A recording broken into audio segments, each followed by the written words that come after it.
talk about the elite. The elite. Do you ever see the elite? They're not elite. You're the elite. You are the elite. President Trump's rousing speech in Ohio covering a lot of ground. More Americans are now employed than ever recorded before. Oh, and we're going to get the wall passed. Don't worry about that. You got to love the fact that it's a Saturday night. He could be in Bedminster relaxing, but he's in a 110-degree auditorium giving that kind of a rousing speech. Paul Manafort tax and bank fraud trial wrapped up its first week. President is doubling down on his rhetoric. The leader of the Russian investigation, Dianne Feinstein, had a Chinese spy as her driver for 20 years, and she's leading the Russian witch hunt. Madonna, just Donald Trump motivated her to move to Portugal. Many liberals are angry when we should be pouring out our gratitude that we're able to live in this country at this time with this president. We will make America great again. Break it down. Girls hit you hallelujah. Girls hit you hallelujah.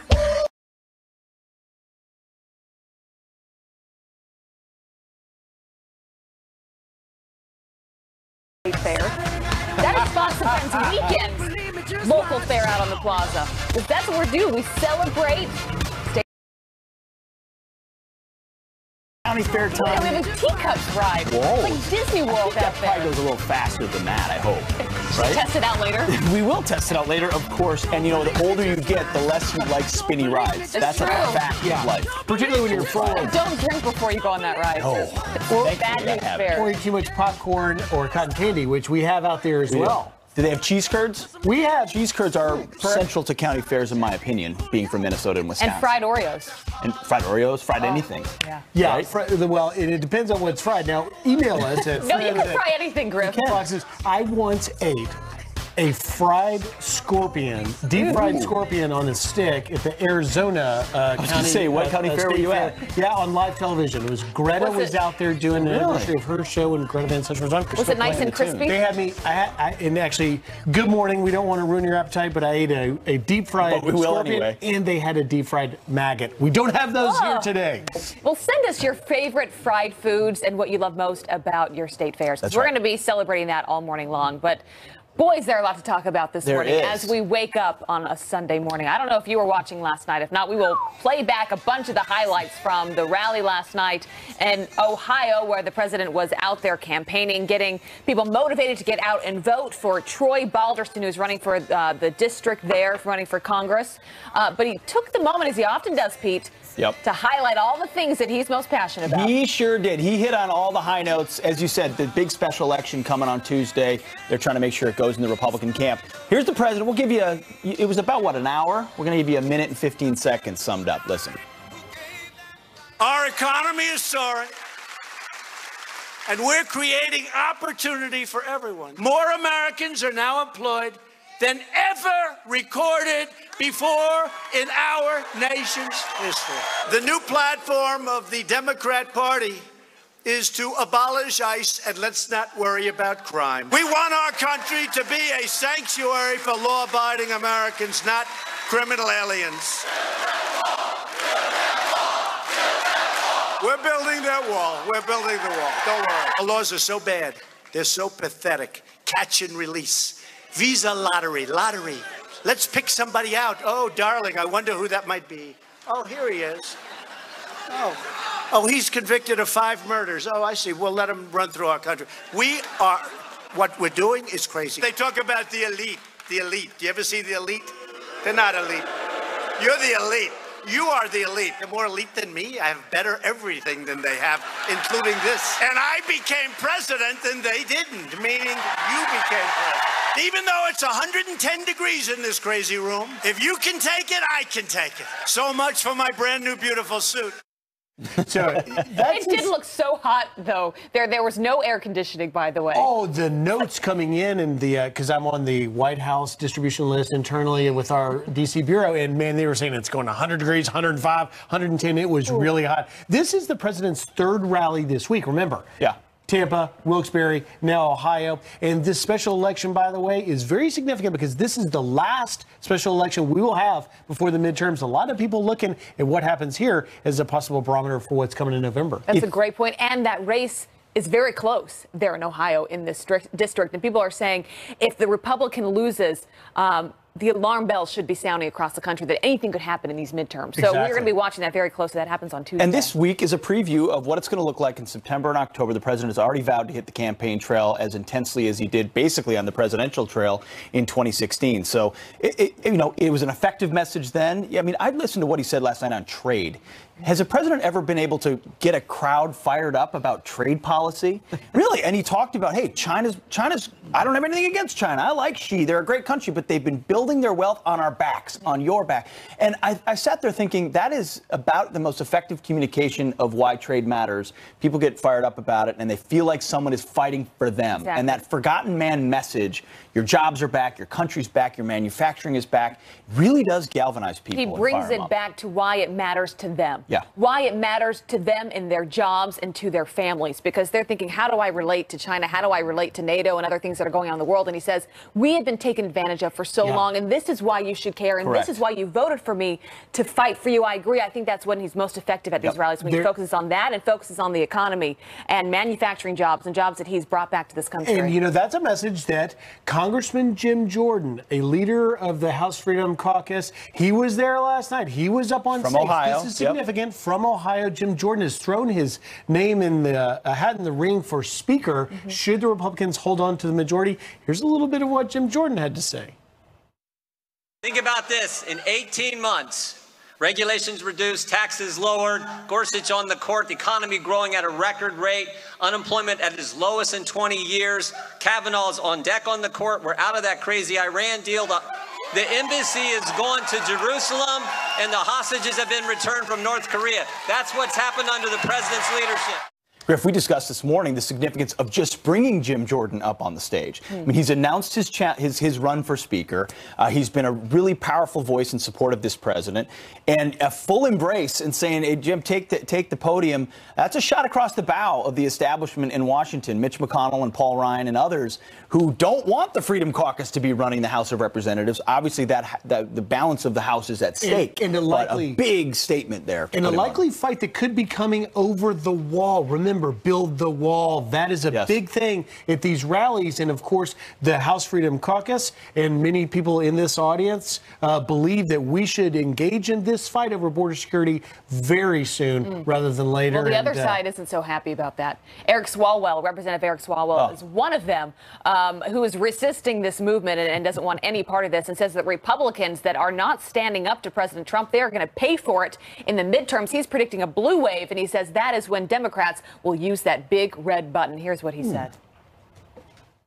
What is the president doing to the rule of law and to our democracy, and who is willing to stand up to him as he is a wrecking ball? And I think the Republicans are going to pay a price this November. I hope in January, when it's a Democratic majority, they realize it's time to do the right thing, because we're going to have 2 more years of this wrecking ball, and it's time for all of us to put our hands together and just push that big red button that will make it stop. Okay, so I agree President Trump is indeed a wrecking ball, but that's why people voted for him. They wanted a wrecking ball to Washington and the establishment. And what's the big red button he's talking about? The big red button is the big red button of impeachment. That's what they want. If they win the House of Representatives, the reset button, it's a different kind of reset button. The Staples easy button? That's their easy button. We should all go away if we can just impeach this guy. And that's the way they feel. That's why the midterms out there is so important, and that's why he was out there ginning up the base and telling them they need to get out and vote. Because ultimately, you can only do so much as president. You've got, as you were talking about, the wall, Griff, and if immigration is the top of your list, you got to get people on your side to help you get things through. And if you've got Democrats that take over, imagine how complicated that's going to be. We've already seen a tough 2 years of getting enough done and not enough Republicans, he would say, that are working on his behalf. Everything will stop. They will investigate, indict. I mean, it will be, the gears will monk up completely. If the Democrats were to win the House of Representatives. That's why this midterm is all about Trump. But again, if the Republicans hold on to the majority, you could be looking at the next Speaker of the House, Jim Jordan there. Really a big development. And we have just one other story I wanted to get to today, because I've been to a bunch of these rallies. We'll get to it later. We're going to tease a little bit, but it is what the children at rallies and how let's just say that the failing New York Times has a different view of the children being at the rallies than maybe the rest of us do. Because think of here's the headline from it in the New York Times by an op-ed, Damian Winter. He wrote, "The children at Trump rallies." He's a photographer, and he talks about inside the op-ed. He writes, it'd been a long journey covering the campaign, and I remember being exhausted by the anger I experienced in those final weeks. I remember being heartbroken that children were exposed to this anger, were learning from it, and participating in it. Of course, I wonder if they would say the same thing about the kids brought to the Women's March or to Hillary Clinton rallies. Is it an opportunity to learn about a democracy and to learn about what's going on in this world? Or to see a president. I mean, a young kid. Too. And you got to see the President of the United States and listen to his speech. That's exactly. Listen, I talked to a father, brought his daughter in Tampa, and also from last night, we talked to some of the children at the rallies. Take a listen to this quick montage. Why are you here today? I wanted to see Trump for my first time. What are you hoping to see? I want to see that he is best president of America. Donald Trump, I've been supporting him since the 2016 election, and I just came to support and came out here. He's building the wall which stops illegal immigration, which is great. He let us keep our guns and defend ourselves even better. I've never seen the president before. Cool. And I really want to. I'm pretty sure that was a mini Pete. They're going to build the wall and going to keep our guns. I mean, those kids, they look really traumatized. I think from the lens of an elite photographer at the New York Times, you might say, oh my, so much anger. Or there's a celebration of America and getting kids involved in politics, and you spend time with your parents, and you get to see the president.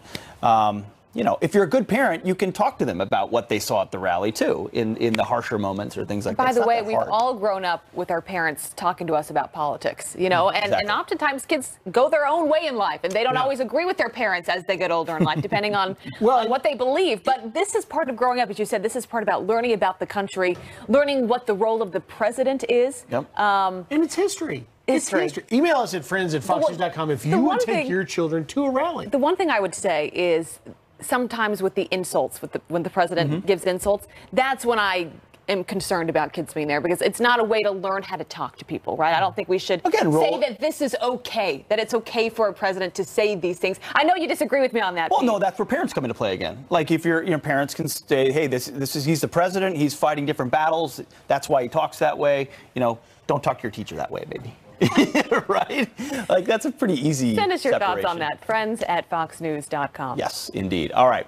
Well, another big document dump by the FBI revealing new bombshells about the FBI's relationship with the controversial author of the anti-Trump The Dirty Dossier. Judicial Watch President Tom Fitton is here with new details. And police officers facing off with a group of kids for an epic dance-off. Look at that.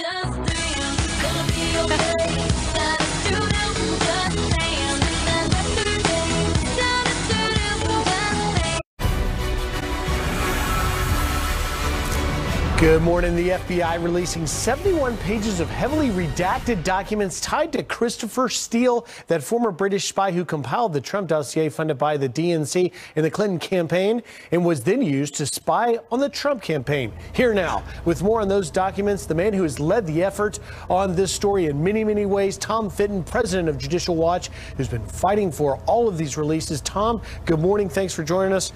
What do you got now? Well, 70 pages of heavily redacted documents. Frankly, only 2 of them have substantive text on them, but they document the shady cash-based relationship between the Comey FBI and Christopher Steele, who at the same time was working for the Clinton DNC-funded Fusion GPS to dig up dirt. Fake dirt on President Trump, or then candidate Trump. It's just pretty extraordinary stuff. And Tom, we don't want to take our viewers into the weeds here, but the payments to Steele has been a big part of this, the money coming from the DNC, from the Hillary campaign. What are we learning new about payments? It's one thing to hear that he's been paid by the FBI or to reports suggest he was paid. Here we've got the document showing he met 13 times at least during the campaign season with the FBI. 11 of those times resulted in cash payments. So he's getting money from the Clinton campaign. He's also getting money from the FBI. The first major document talks about him being admonished early in 2016, yet he meets repeatedly with the FBI afterwards. And finally, in November, the documents show, because he was leaking his relationship with the FBI, he's deemed not suitable as a confidential human source. So this source, who was deemed not suitable, then is used repeatedly to justify, in the FISA warrants we later find out, to spy on the Trump team. It shows there's corruption at the heart of the Russia investigation, basically being run out of the FBI during the Obama administration. Really disturbing news. Well, that's the whole point I want to get to with you, Tom, and that is, you know, earlier this week you reported about Peter Strzok, that agent that had repeated biases, got this unusual authority to declassify, which ultimately means to share secrets, and now we have this unsuitable Christopher Steele that was the basis for the investigation. At the end of the day, if you connect all of the Tom Fitton dots, do we end up at a place where, when the president says that this is a unfair investigation, that this is a witch hunt, what do you say? Oh, well, the documents are supporting him as they are dribbled out. A lot of them are redacted, heavily redacted. For instance, all these meetings he was having with the FBI, almost completely redacted. Who was he meeting with at the FBI? You could probably bet $1 that it was Peter Strzok or people like him that he was reporting to, top levels. You know, James Comey, Peter Strzok, top officials at the FBI, like Andrew McCabe, who was fired for misconduct, need to be questioned very carefully about their communications with Steele and their knowledge and coordination with the Clinton DNC operation that was also funding his operation as well. The idea that the FBI was using this campaign-funded source to target the Trump team is something that ought to be troubling to most Americans. And Tom, I don't want you to give away what you're working on, but obviously you have been leading on this from the beginning. Can you give us a preview of what else you're hoping to get, what you're hoping to expose, really, in the coming week? Well, you know, there's always something big coming from documents, and you know, we've got information about James Comey that's going to raise additional questions about his conduct at the FBI and whether the FBI again was bending the rules to allow James in the way James Comey was following ethics at the FBI. Really incredible stuff coming up. And Tom, the president tweeted this past week that it's time to end this investigation. Is it your opinion now, based on all of these things we know, that this investigation is not fair? I've long believed the superstructure, the entire basis of the Mueller investigation was corrupted. And it's been long past time for at least a pause in the investigation so that we have a full airing of the illicit spying, the targeting of Trump, the leaking, and and the misuse of the FISA court process to target him. Given all that corruption, it's hard to believe the DOJ is allowing that operation to continue without any check. All right, Tom Fitton of Judicial Watch, thank you for the work you're doing, and have a great Sunday. You're welcome. Thanks, Griff. All right. She lost her father in the Korean War when she was just 4 years old and was there as the remains from North Korea returned home. She's with us to talk about the meaning to have the remains back on U.S. soil. That's next. And Tom Pyro is having breakfast with friends in Ohio, where they are still excited about the president's rally. He's straight ahead, and he's serving up breakfast. Fox Pancakes. Come on, rise and win. Good morning. We're back with some headlines, starting with a Fox News alert. Venezuelan President Nicolas Maduro is blaming far-right groups for what he says was an assassination attempt. Recuperación económica y The government says that explosion was an attempted drone attack, but some firefighters say it was a gas explosion in a nearby apartment. 7 people are hurt. Maduro is blaming the attack on Venezuelans who live in Florida. He's now calling on President Trump to step in. Also breaking overnight, 3 NATO soldiers are dead, killed by a Taliban suicide bomber in Afghanistan. An American soldier and 2 Afghan troops were also hurt while patrolling outside an American airbase in the Parwan province. Their conditions and identities are unknown. NATO formally ended its combat mission in Afghanistan in 2014, but thousands of forces are still there providing support and training to Afghan troops. Pete, Abby? Thanks, Griff. All right, a homecoming for American heroes, some 60 years in the making. That's right, an emotional ceremony in Hawaii where Vice President Mike Pence greeted 55 flag-draped cases of what's believed to be the remains of U.S. service members killed in the Korean War. 2 family members were special guests of the Vice President. One of them was just 4 years old when she lost her own dad, First Lieutenant Frank Salazar, during a recon mission over in North Korea. That family member, Diane Brown Sanfilippo, is here now with more. Diane, it's great to see you. Full disclosure, I had a chance to speak with you. We both rode on Air Force 2 together. I talked to you and saw you there at the ceremony. It was a powerful day for sure. It's great to talk to you on the air. Dan, as you reflect on that day, share with our audience what it was like as someone who lost her father in the Korean War. He left when you were 4 years old, never able to come home. What did it feel like to receive those remains and believe that maybe one of those could be your father? Well, it felt like my country was following through on its commitment to bring our fallen home, and my father is one of those fallen. And so to actually see the flag-draped cases really made it real to me that my father might be in one of those cases. And so it was a more hopeful feeling than I've probably ever had. Were you told anything about your dad growing up? I mean, tell us about the man that he was. Obviously, you were only 4 years old, but an American hero he was. Yes. Growing up, I really did not know hardly anything about him until I was about 16, because my mother just really had a hard time dealing with it. At least that's what I think anyway, because she didn't want to talk about it. She didn't have any pictures of him out for my younger brother and I to see.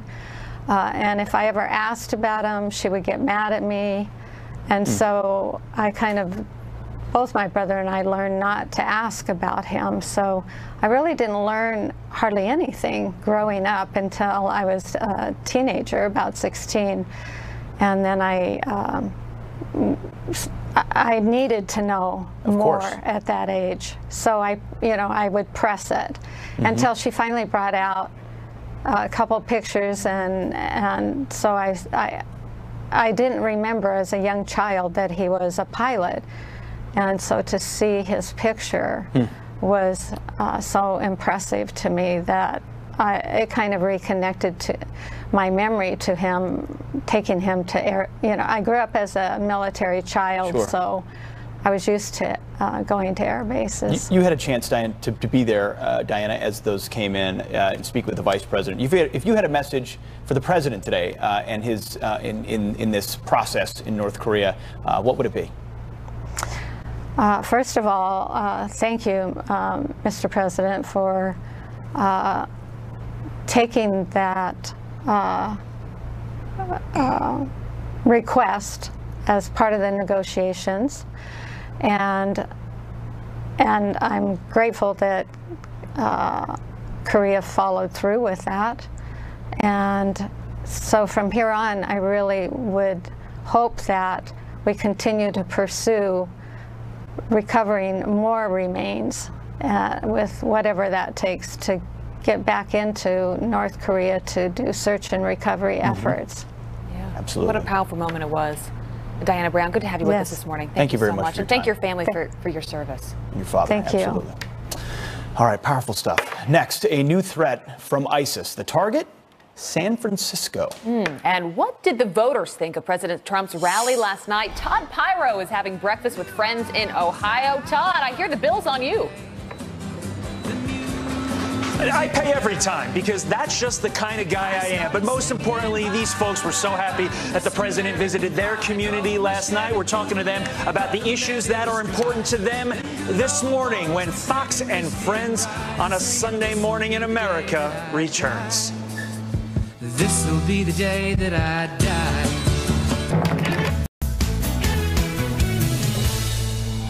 You're the great people. You work hard, you pay your taxes, you do all these things, and you were forgotten. They forgot about you.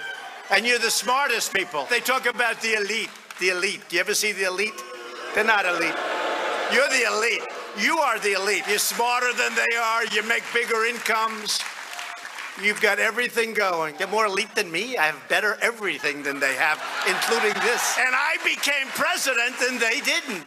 That was President Trump last night in Ohio, rallying the crowd in Ohio's 12th district ahead of the special election that's happening on Tuesday. So, of course, we sent TV's Todd Pyro to Fitzy's Old Fashioned Diner in Columbus, Ohio, to talk to the folks. Todd, what do you got there? Todd, you're surrounded by Marilyn Monroe and some really good-looking pancakes. You're in good hands. Yes. Marilyn Monroe and pancakes. What a combo. And you guys know you've done diner segments following a rally. There's a palpable excitement in a community when President Trump visits that community. And that is definitely the case today. I want to introduce you to Joe. Joe is a veteran. Thank you, sir, for your service, who also worked in finance. He says he's voting, actually already voted, for Troy Balderson here in the 12th district because he really wants somebody who's going to support the president's agenda. Specifically, you have two key issues in your life, immigration and economy. Let's begin with immigration. Why is the president's approach to immigration so important to you? It's to help the country, to save the country from the cost of the illegals, the education factor for all of our children, and the border control. Now, you said you recently took a visit to California, and you were so upset by what you saw there. Explain what you mean by that. Just the total poverty that you see throughout the city, the homelessness, the trash on the freeways, the streets, just total lack of concern for our country. Okay. From the illegals, I would assume. Now, as somebody who worked in finance, you say you look at the Trump economy or the economy under the president, and you say, wow. Why do you say that? Well, I say because of the job situation. The highest job employment since, 25 years now, he said. The black employment, the Mexican employment, all the lowest ever in our history. Okay. All right, enough said. Yeah. Thank you for your service and thank you for your time. Alice. Alice is a veteran as well. Thank you for your service. Also works in finance. And as somebody who works in finance, you too look at the economy under the president and say, we're doing very well. Why do you say that? My 401k has increased exponentially since he took office. I see an increase in what people are investing in. You know, people are investing, and that's a huge thing right now because, you know, they're preparing for their future. They're preparing for their children's future and their grandchildren's future. So all of these things are positive keys to looking at the economy. When it comes to immigration, you say you don't mind the fact that the president is threatening to shut down the government over the border wall. Why do you say that? Because we need to make America great again. And I think the president is trying to do that. And he's trying to get our leaders on board with him and go with them. And, you know, when they're dragging their feet and not wanting to do so, then it's time for him to step up and say, you know what, if we're not going to do it, then we're going to shut it down. Socialism has been in the news a lot lately. You say millennials just don't get it. Why do you say that? They've not experienced what America has gone through since, you know, from before the attack on the Twin Towers, you know, from there going back. They're just not really familiar with it, whereas people of my generation, maybe a couple of generations below me, you know, they were there when the Twin Towers were attacked. They were there when, you know, we still have people that were here in the Vietnam War, that were here, you know, in Korea, in World War II, stuff like that. So, you know, those older people, they understand what the country has been through and how important it is to make America great again. Alice, thank you for your time. Joe, thank you for yours. We've got a busy morning ahead of us, a lot more opinions to get to when we check back in with you guys in about an hour. For now, back to New York. All right. The biscuits and gravy look Pyro, get eating for us. Thank you so much. Keep it up. It's always a plus when you go to a diner and the food is that good. Yeah, there's always something good. Yeah. I always feel guilty about holding them from their breakfast. That gentleman's given us great answers, and he's got some biscuits and gravy. He's waiting to get to it. Yeah. You're eating right now. All right, well, a lot going on this morning. I do want to bring you some other headlines that we are following, starting on a serious note with a Fox News alert. We will make you fear the air that you breathe. ISIS posting that chilling threat online, calling for biological attacks right here in the U.S. The terror group's new propaganda video shows the San Francisco skyline. You can see it there with a man holding a gas canister. It also gives instructions on how to build undetectable homemade dirty bombs. Yikes. And there's this. Today, the FBI will question a man for a third time about missing college student Molly Tibbetts. Hog farmer Wayne Cheney says that agents are welcome to search his entire property. He claims he does not know Molly and that he suspects, quote, some guy has her. Well, last week, Cheney refused to take a polygraph test. Molly disappeared more than 2 weeks ago after going for a run in Brookland, Iowa. Well, it looked like something right out of a James Bond movie.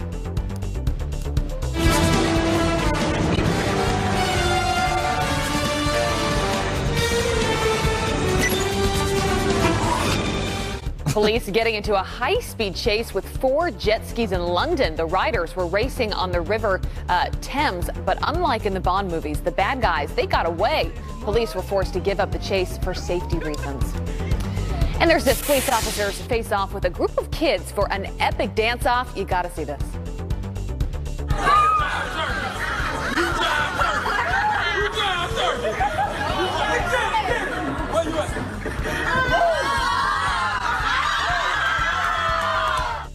Don't mess with that one. The cops showing off to a Boys and Girls Club in Lake County, South Carolina. The adorable moment is now going viral. I wish I could dance like that. Was that a leg up into a split? I don't even know. That was intense. Rick, really good. Rick right now is getting ready to do weather going. I hope they don't throw with a do dance moves toss. Rick, have you ever seen that before? Oh my! Well, listen, I give all credit to the adults there, but that kid. Yeah. It was amazing. Unreal. Nicely it was done. over. What's going on out there? All right, so we have a big hurricane. It's a Category 4 hurricane. It's Hector, and it's moving very close to Hawaii. Get ready. Tuesday into Wednesday, likely best chances it's going to go just to the south of the Big Island.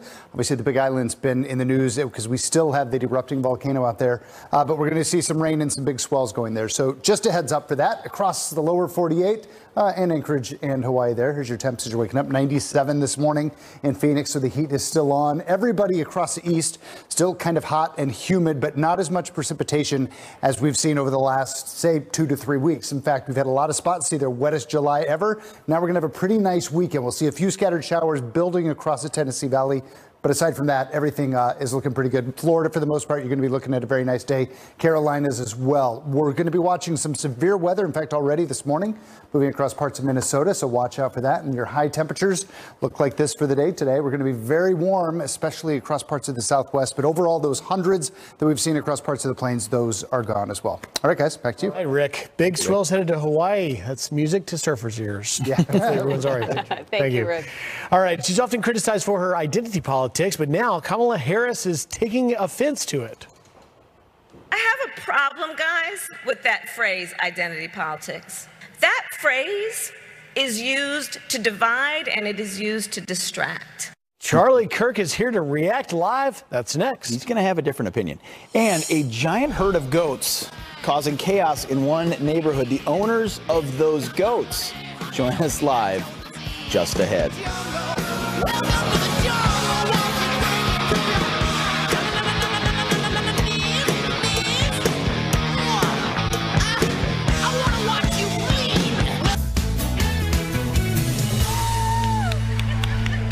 Well, she is often criticized for her use of identity politics. Well, now this liberal Democratic senator and potential 2020 contender taking offense at this very concept. I have a problem, guys, with that phrase, identity politics. That phrase is used to divide and it is used to distract. It is used to try and shut us up. These issues that they're trying to diminish and demean are the very issues that will define our identity as Americans. Here to react, Turning Point USA founder Charlie Kirk. Charlie, thanks for being here this morning. So she's saying that these identities are the very issues that will define our identity as Americans. What do you say? It's a really bizarre way to look at it. So she accuses us as using the critique of identity politics as trying to divide people. She's the one that's dividing people. So look, the left, they are so hyper-focused on race. They look at everyone in different little compartmentalized racial identity politics. And just for everyone at home, what they understand what identity politics is, it's the idea that your identity is your skin color.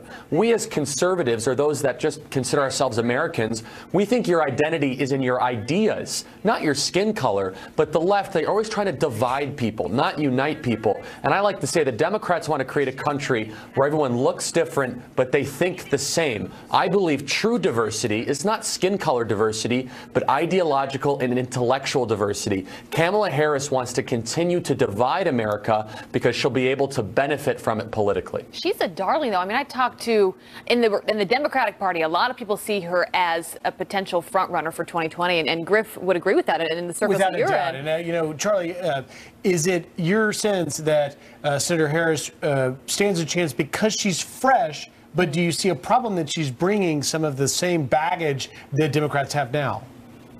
Yeah, without a doubt. And look, I mean, I experienced this sort of identity politics narrative on college campuses. And you look at the Black Lives Matter protests, and you look at the kind of divisive culture that's been created. It's now graduated up to the high ranks of the Democrat Party. What I love what this president has done, if you listen carefully to his speech, he talks about all Americans. He doesn't talk about all these different little groups. And that's, again, the Democrats, they lose on policy, but they're trying to win on identity. And we need to get back to the idea that the idea of America is you can come with nothing and create anything. That the free enterprise system is the greatest wealth creating engine ever, that you're not the identity of your background, but the identity of your future. And that's why this president has succeeded over the last couple of years, because about all Americans. So well said. And of course, it's not just race, it's sexual orientation, it's gender, it's immigration status, any category they can identify.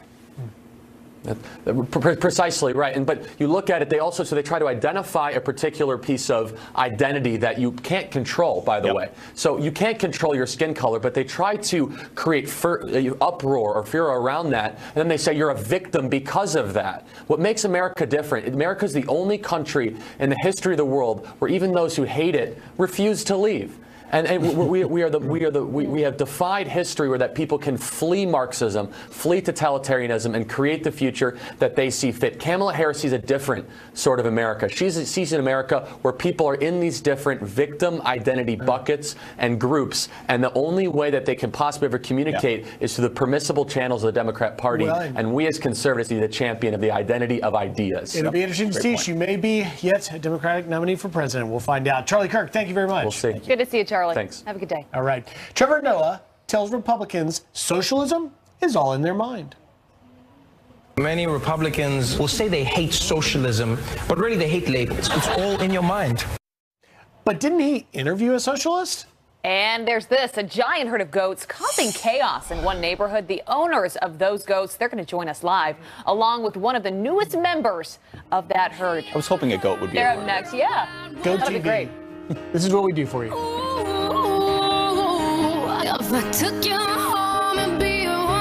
How do you win at business? Well, she is often criticized for her use of identity politics. Well, now this liberal Democratic senator and potential 2020 contender taking offense at this very concept. I have a problem, guys, with that phrase, identity politics.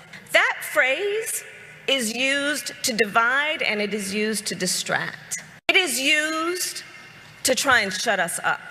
These issues that they're trying to diminish and demean are the very issues that will define our identity as Americans. Here to react, Turning Point USA founder Charlie Kirk. Charlie, thanks for being here this morning. So she's saying that these identities are the very issues that will define our identity as Americans. What do you say? It's a really bizarre way to look at it. So she accuses us as using the critique of identity politics as trying to divide people. She's the one that's dividing people. So look, the left, they are so hyper-focused on race. They look at everyone in different little compartmentalized racial identity politics. And just for everyone at home, that they understand what identity politics is, it's the idea that your identity is your skin color. We as conservatives, or those that just consider ourselves Americans, we think your identity is in your ideas, not your skin color. But the left, they're always trying to divide people, not unite people. And I like to say the Democrats want to create a country where everyone looks different, but they think the same. I believe true diversity is not skin color diversity, but ideological and intellectual diversity. Kamala Harris wants to continue to divide America because she'll be able to benefit from it politically. She's a darling, though. I mean, I talked to, in the Democratic Party, a lot of people see her as a potential front runner for 2020, and Griff would agree with that in the circles that you're in. Without a doubt. And, you know, Charlie, is it your sense that Senator Harris stands a chance because she's fresh, but do you see a problem that she's bringing some of the same baggage that Democrats have now? Yeah, without a doubt. And look, I mean, I experienced this sort of identity politics narrative on college campuses. And you look at the Black Lives Matter protests, and you look at the kind of divisive culture that's been created. It's now graduated up to the high ranks of the Democrat Party. What I love what this president has done, if you listen carefully to his speech, he talks about all Americans. He doesn't talk about all these different little groups. And that's, again, the Democrats, they lose on policy, but they're trying to win on identity. And we need to get back to the idea that the idea of America is you can come with nothing and create anything. That the free enterprise system is the greatest wealth creating engine ever, that you're not the identity of your background, but the identity of your future. And that's why this president has succeeded over the last couple of years, because they're about all Americans. So well said. And of course, it's not just race, it's sexual orientation, it's gender, it's immigration status.